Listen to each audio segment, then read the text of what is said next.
And David Trahair is here. His book is Crushing Debt, Why Canadians Should Drop Everything and Pay Off Debt. Good morning. Morning. So numbers came out recently, I think just yesterday, that the average Canadian is like $24,000, $25,000 in debt, and that is outside of your mortgage. That seems like a staggeringly high number to me, but is it? Well, it is, because that is a statistic from one of the credit bureaus. There's two credit bureaus in Canada, Equifax and TransUnion, and this one's from TransUnion. The credit bureaus know how much debt we're in because that's their business. They track exactly the balance of all our credit cards, all our non-mortgage debt.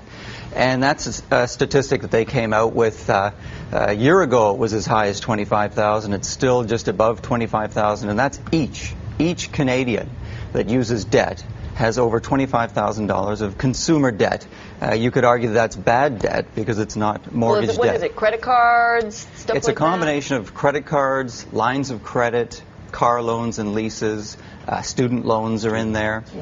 So any of that kind of debt. That's tough, you know, when you're coming out of university, if you manage to go to university, and you're already way behind the 8 ball. Yeah. I was listening to a call-in show once, and a person called in, and she had gone through a law degree, which is more than 4 years, it's a lot of years, and she had graduated with $150,000 of student loan debt. And she wasn't working for a big Bay Street firm or earning 6 figures. She was in a lower level legal job. And, you know, you just wonder how many years is it going to take to pay that back. It's just decades, astounding. Probably. Yeah, if ever, really. Yeah. Which is Barack sad. Obama and his wife constantly talk about the student loans that they had, that they just, you know, recently paid off maybe in the last 10 years because they both went to post-grad school, paid for it themselves. They, you know, didn't come from wealthy families. It takes forever. Is this a generational thing? I mean, it seems to me there's a generation for whom debt does not present this startling, perspective. Yeah, I agree with you 100%. The further the generations get away from the Depression and what it was like to actually spend what you earn, the less worried they are about debt. Do you think interest rates play a part in that, giving us a false sense of security? For sure. I think that's part of the big problem. When you look at the breakdown of this 25,000 debt that people have, a lot of it is lines of credit. It's not so much credit card debt. So what people are doing is they're being offered a home equity line of credit at a very low interest rate. They pay off their credit cards. Then they don't change their habits, so they keep running up the credit card debt, but they also now have the home equity line of credit. And I think you're right. It's the low interest rates. Prime right now is 3%. And over the last 30 years, it's only been lower than that in 2009, right after the 2008 meltdown, where it was 2.4%. So interest rates are literally at historical lows, or very close to historical lows, and people, I think, are using that as an excuse not to worry about debt, and lines of credit are just going through the roof. But how do you start to dig out of that hole? Because you say here you should drop everything and pay off your debt, but I'm sure most people listening who are in debt think, I'm here for a reason, because I don't have the money to pay for it. Well, that's the problem with debt. It's very hard to pay it off because it means that you've got to spend less than you make, essentially. Unless you get lucky, maybe you win the lottery, and then that's an easy out. But I think, what I've found is that people are unlikely to change their habits. So there are people that are spenders. They have a bad day, they go to the mall. Then there are savers like myself. If I have a bad day, that would be the worst thing on earth I could do, is go to the mall and spend something. I like to save money. I mean, the ideal situation is you've got a couple where you've got a spender and a saver, and they can have a sort of a healthy tension, I call it. But if you've got two spenders that are in a relationship, it's a recipe for disaster. But David, we're also encouraged to spend. I mean, we're told all the time that, you should spend to help grow the economy. You should go and do your Christmas shopping.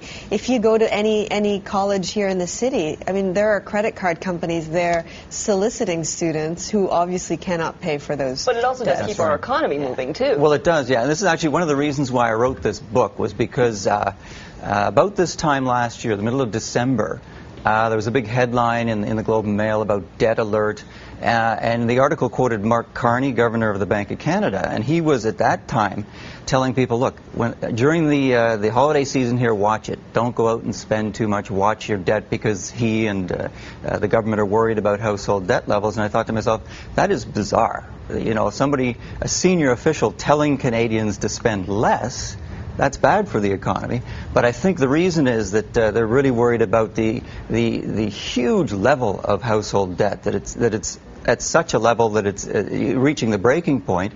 And then you think of the next step on that, which is the big banks' receivables. They've got a lot of household debt receivables, and they want that money back. If they can't get that money back, you can't pay your money to the bank. The bank's not making any money. Then the bank doesn't have any money to give out, and then we got a big exactly. problem. That's the bigger problem. The whole stigma of going bankrupt is also Gone, there doesn't seem to be too much of a stigma there anymore.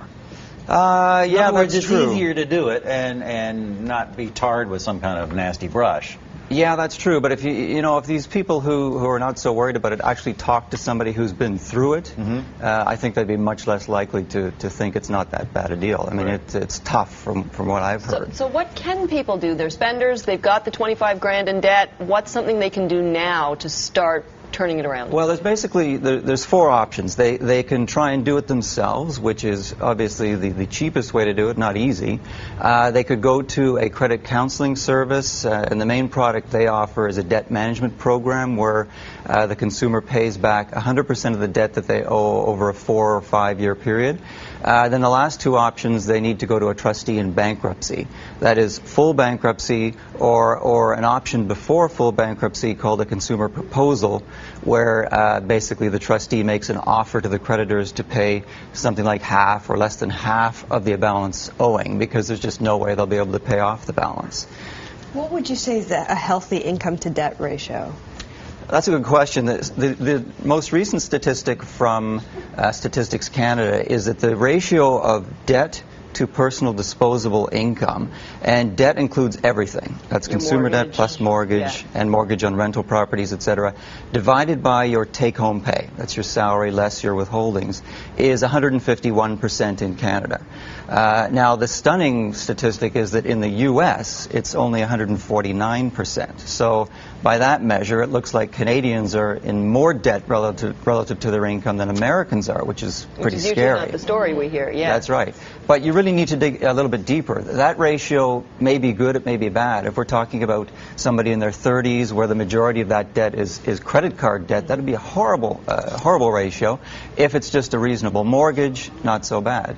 If it's somebody who's 60 and it's mostly consumer debt, that would be a disastrous ratio to have. So that's the danger of what is a good ratio, Well, is you need to look at the details. We know that people always have questions about their money, so David is going to be live blogging as soon as we wrap up here. If you want to ask him any questions, his book is Crushing Debt, Why Canadians Should Drop Everything and Pay Off Debt. So you can go to morningshow.ca if you'd like to continue the conversation with David. Thank you so much for being here. Thanks for having me, guys.